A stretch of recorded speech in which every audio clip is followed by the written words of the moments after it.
Je suis un courtier en assurance qui a développé une solution un petit peu nouvelle dans la mesure où cette solution d'assurance permet de ne pas voir votre projet retardé par l'exercice d'un recours.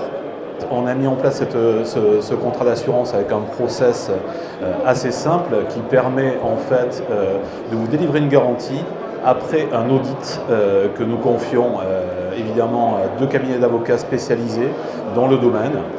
Ces cabinets d'avocats spécialisés vont étudier toutes les pièces administratives de votre dossier et vont faire en sorte que le dossier soit totalement nettoyé, qu'il soit un dossier parfait, que l'on va pouvoir valider en garantie. Et à la suite de ça, éventuellement, ils peuvent aussi émettre quelques préconisations qui permettront de modifier le projet de façon à ce qu'il soit assurable.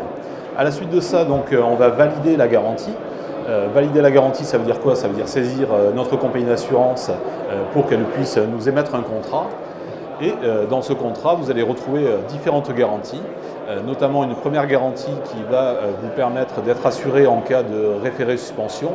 Donc là, on est dans le cas où vous avez démarré évidemment votre chantier et on a un référé suspension qui nous bloque le chantier.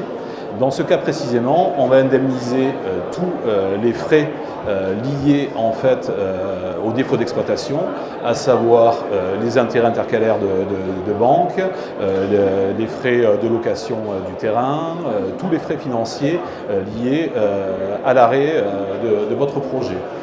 On peut aussi imaginer que ce référé suspension se transforme en une annulation des autorisations administratives et du permis de construire, et auquel cas on pourrait être condamné à démanteler le parc.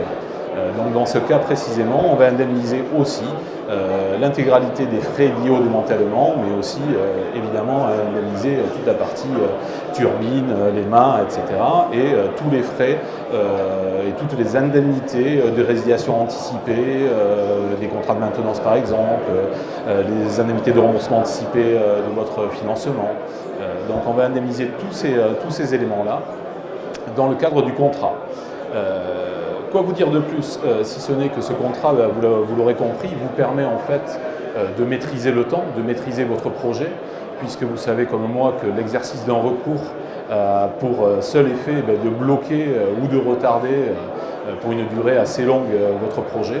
Donc là, le contrat permet de lancer le chantier et de nous confier en fait le suivi de ce recours et d'être assuré au cas où il y aurait eu un manquement, par exemple de nos auditeurs, qui serait passé à côté d'une règle fondamentale qui n'aurait pas vu et qui nous condamnerait à indemniser votre projet. On a un coût évidemment qui existe pour cette prime d'assurance. Donc ce contrat d'assurance va être tarifé entre 0,30% et 1% du plafond de garantie. Le plafond de garantie, c'est vous qui le définissez. Vous le définissez en fonction de votre CAPEX, en fonction des fonds propres que vous allez mettre dans le projet, en fonction aussi des différents intérêts bancaires que vous allez avoir, en fonction des différentes indemnités de résiliation qui pourraient vous être opposées en cas d'annulation de chantier. Donc c'est vous qui déclarez votre risque, c'est vous qui faites votre contrat et nous on est là pour venir indemniser si jamais nous avons un sinistre qui nous condamne soit à une suspension, soit à une annulation.